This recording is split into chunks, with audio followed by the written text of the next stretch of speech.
Les causes et les conséquences de l'attentat de Bamako, on en parle dans le grand angle du 64 minutes.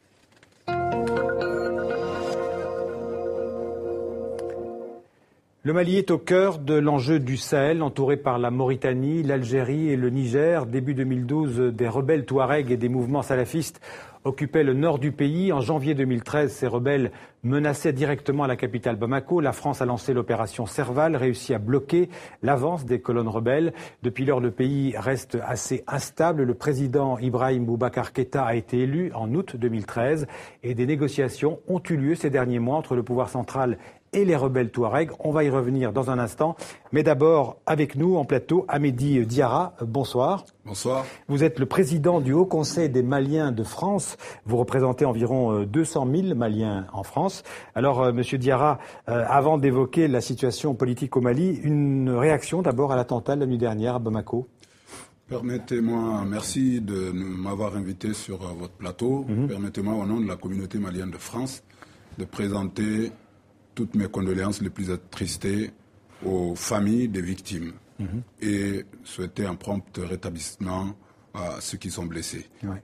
C'est consternant ce qui s'est passé parce que on ne peut pas comprendre, même si on peut le lier quelques moments à la situation que connaît le Mali, au moment où le gouvernement de la République du Mali discute avec ceux qui ont pris les armes contre lui, et sont même parvenus à... On va parler de ces négociations à Alger, oui. Et on ne comprend pas comment encore il peut y avoir... Au jour d'aujourd'hui, c'est vrai qu'on ne peut pas incriminer un groupe spécifique. Justement, M. Diarra, en apprenant ce matin cet attentat, à qui avez-vous pensé? Qui pourrait être, selon vous, derrière un acte comme celui-là? Nous pensons que ceux qui se réclament comme, entre guillemets, les gardiens de l'islam, donc qui commettent des attentats un peu partout dans le monde, comme vous verrez, vous-même, vous le savez, nous pensons à cela.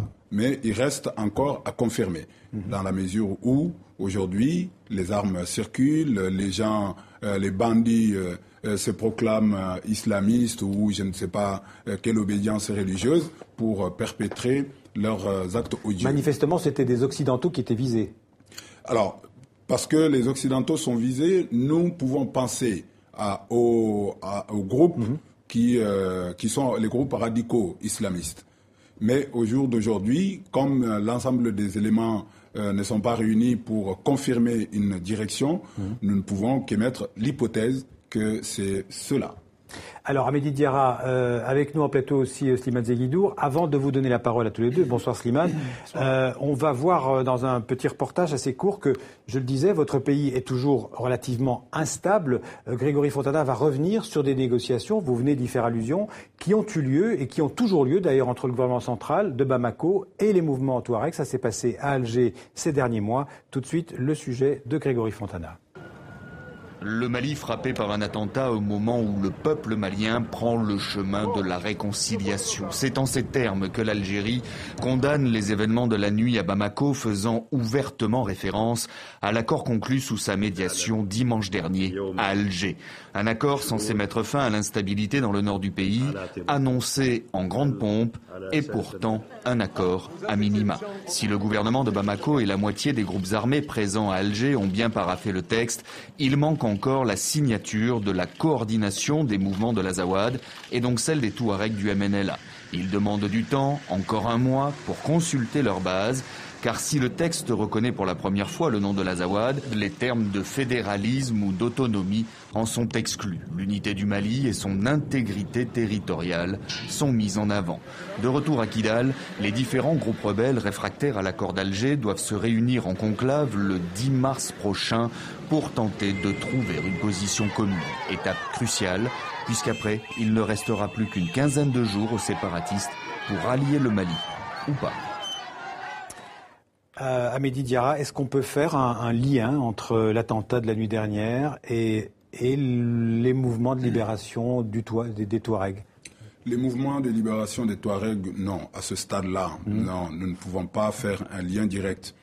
Mais par contre, certains de ces mouvements ont des alliés qui sont, que tout le monde sait, cachés, qui ne s'affichent pas publiquement, mais quand il y a besoin, ils font recours, parce que nous avons vu d'autres actions qui se sont produites.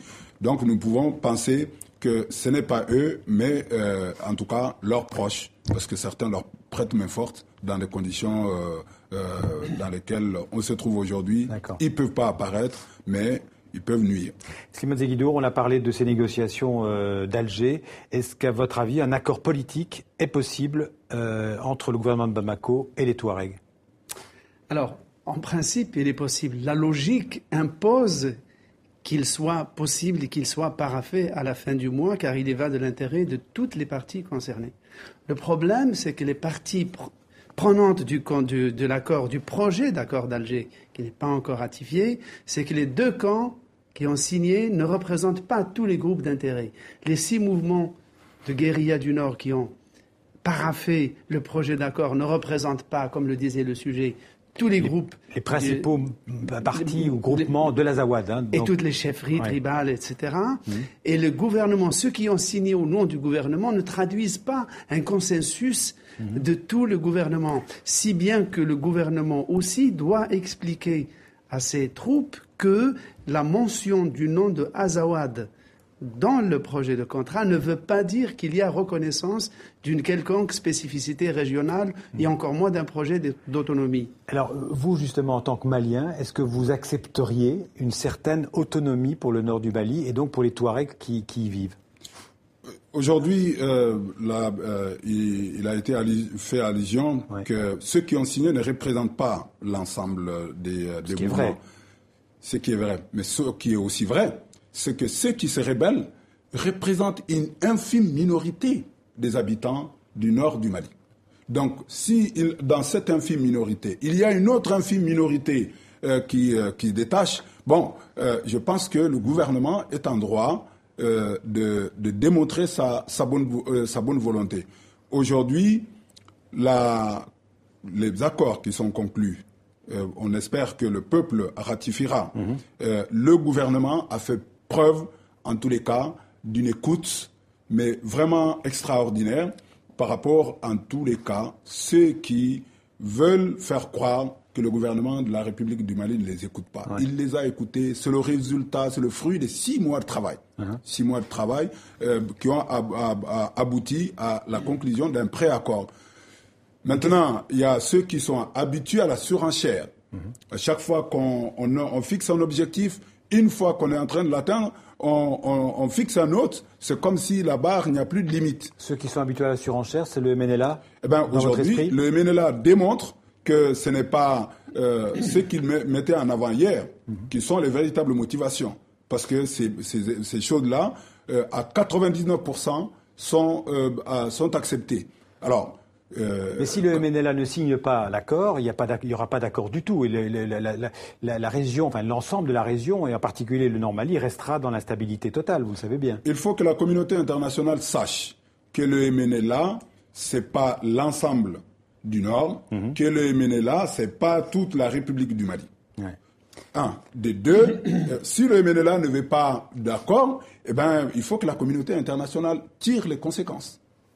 Slimane, sur le rôle du MNLA Alors, bien sûr, si le MNLA, les mouvements du Nord ne signaient pas, c'est un très grand problème pour pacifier cette région qui est une région pauvre. Mais surtout, il appartient au pouvoir central, au gouvernement de Bamako, de donner l'image d'un gouvernement qui représente toutes les composantes du Mali. C'est-à-dire que les gens du Nord, au-delà des idéologies, des intérêts plus ou moins tribaux, réclament d'être représentés, qu'il y ait un partage non seulement des petites richesses du Mali, mais un partage du pouvoir. C'est-à-dire qu'il y ait plus de ministres, de hauts fonctionnaires, d'ambassadeurs, d'officiers dans l'armée, pour que le gouvernement du Mali représente tout le monde. Si on part sur cette base... Vous savez, le nombre de Touaregs aujourd'hui qui sont représentés dans les institutions, si on va dans cette direction, il n'y aura pas la moitié de ceux qui sont aujourd'hui représentent les institutions. Parce que sur les 15 à 16 millions d'habitants, combien sont Touaregs ?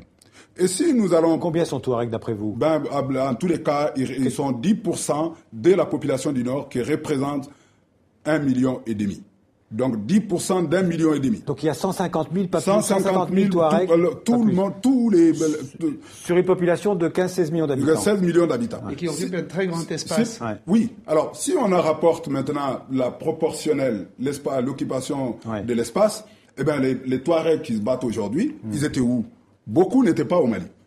Beaucoup n'étaient pas au Mali. Alors, on peut dire, puisque vous n'étiez pas au Mali, vous n'êtes pas malien. Eh bien, qu'est-ce que vous revendiquez? Alors là, c'est un pouvoir central. Entre dans cette logique de dire aux gens, il y a tant d'années, vos ancêtres n'étaient pas au Mali, alors que les frontières du Mali sont elles-mêmes assez jeunes et dessinées par les colons.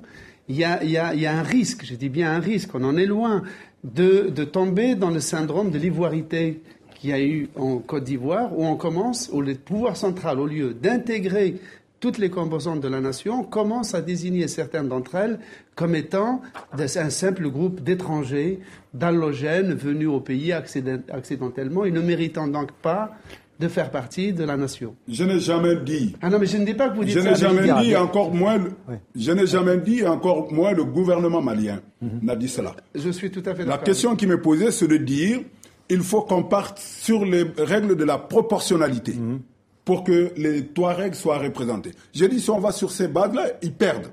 Ils sont déjà surreprésentés aujourd'hui. Ils sont bien largement représentés, non pas proportionnellement à leur nombre. Donc la question m'a été posée, ils sont combien? Et je dis, voilà, ils sont combien? Et aujourd'hui, il y en a qui spéculent sur la surface qu'ils occupent. Mais la surface qu'ils occupent, ils l'occupent seuls. Mais ils l'occupent avec des Noirs. Ils l'occupent avec, dans la composante noire, un certain nombre de communautés. Eh bien, pourquoi ces communautés-là n'auraient pas droit à cet espace? Alors, il faudra qu'on le dise. Merci à Mehdi Diarra. Merci. Vous reviendrez pour parler de la situation au Mali, c'est sûr.